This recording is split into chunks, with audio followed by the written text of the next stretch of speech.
सोनल जिस दिन से अपनी ससुराल आई थी तब से उसने गौर किया कि सासू माँ का ध्यान छोटे बेटे यानी सोनल के देवर की तरफ ज़्यादा है। सोनल के पति मुंबई में अच्छी नौकरी में थे। शादी के कुछ दिन बाद ही राहुल वापस मुंबई आ गया। सोनल को भोपाल में ही रुकना पड़ा क्योंकि सास भी कुछ दिन सुख भोगना चाहती थी। सोनल ने भी अपनी जिम्मेदारी समझते हुए रुकना उचित समझा और सास ससुर की बड़ी सेवा भी की। सोनल की सास बात पर ये योजना नहीं भूलती थी कि पूरा घर अकेले देवर ने संभाल रखा है, जबकि हर महीने 50,000 रुपये मुंबई से राहुल से मंगा लेते थे। राहुल भी बस अपनी ज़रूरत के हिसाब से पैसे अपने पास रखकर सारे पैसे माँ को भेजता था। ये सोचकर माँ बहुत अच्छी तरीके से पैसे के रख रखाव करेगी। जब घर में कोई मेहमान आता तो सभी के सामने देवर समीर के गुणगान सासू माँ शुरू कर देती। टीवी समीर लेके आए, वॉशिंग मशीन समीर लेके आए, पूरे घर की जिम्मेदारी समीर के कंधों पर ही थी। समीर जबकि कुछ काम नहीं करता था, बस शराब जुए में पैसे फूकता रहता था। जब राहुल 18 साल के थे तब घर की आर्थिक स्थिति को देखते हुए राहुल से रिश्ता यहाँ भेज दिया गया था। 10 साल से राहुल मुंबई में रह रहा है। 10 साल में कभी भी राहुल की माँ ने मुंबई आके अपने बड़े बेटे की खैर खबर नहीं ली कि किस हाल में मेरा बेटा रह रहा है। माँ को तो बस महीने की कमाई मिलने का मतलब था। राहुल बस ही 2 ही साल में एक बार मिलने आया था। माँ ने यहाँ कहा, ओके क्या करोगे आके, यहाँ पे काम पे ध्यान दो। 1 साल बाद सोनल पति के पास मुंबई आ गई। मुंबई में घर को देखकर वो दंग रह गई।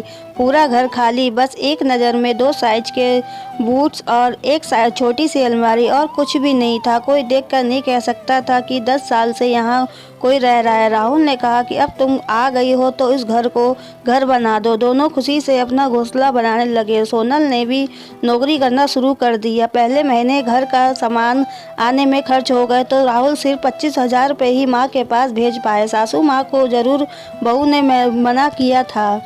2 साल बाद राहुल के पास माँ का फ़ोन आया, 5 लाख रुपए इंतजाम करके भेज दे, देवर को बिजनेस करवाना है। राहुल ने कहा कि इतनी जल्दी इतने रुपए कहाँ से लाऊं?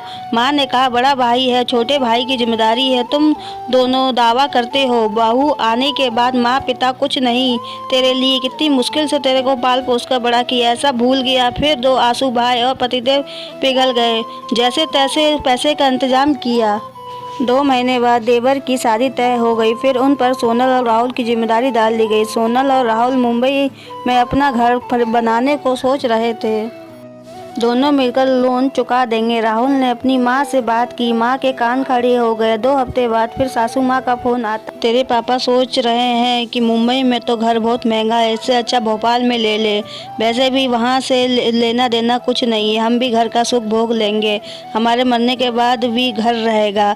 वहाँ खरीदने से पहले ठीक सोचा। 3-4 साल बाद यहाँ पहुँच गए। सोनल कुछ समझाती तो राहुल कहते कि माँ बाप के लिए इतना तो कर ही सकते हैं, वे पाला है। भोपाल में गृह प्रवेश पर राहुल और सोनल गए। वहाँ नेम प्लेट पर देवरानी और देवर का नाम देखकर दंग रह गए। घर जमी भी देवर और देवरानी के नाम ही था। सभी रीति रिवाज देवर देवरानी ने की। सोनल को तो अपने घर का मेहमान जैसा बना रखा था। सोनल ने माँ से कहा कि मैंने तो आपके लिए घर बनवाया था, आपने तो सब कुछ देवरानी को दे दिया, हमें इससे परेशानी नहीं, पर आपने हमें बताया भी नहीं तो क्या हुआ, दे दिया। ये दोनों यहाँ रहकर हमारी सेवा करेंगे, तुम नो मियाँ बीवी मुंबई में मजे ले हो तो ऐसे बोल रही हो। हमारे जाने के बाद तो तुम अब भाई भाई की भी दरार ला दोगी।